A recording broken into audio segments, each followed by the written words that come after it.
Hey, tech enthusiasts! Have you heard the latest buzz? Apple is diving into the world of robots for smart homes. Yeah, you heard that right. According to analyst Ming-Chi Kuo, Apple is in the early stages of researching both humanoid and non-humanoid robots. Now these aren't just any robots, these are Apple robots.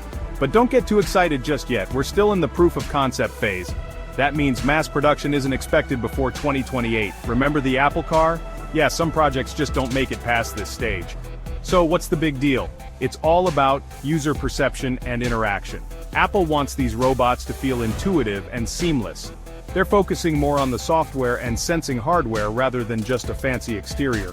Think about it. Robots that understand and anticipate your needs. This isn't the first we've heard about Apple exploring personal robotics. Back in April, there were reports of a mobile home robot and even a tabletop robotic device with a display.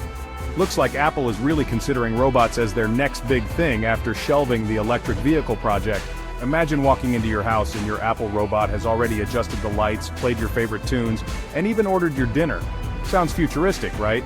So, are you excited about the possibility of Apple robots in your home? Let me know in the comments. And if you enjoyed this scoop, don't forget to like and subscribe for more tech updates. Stay tech savvy.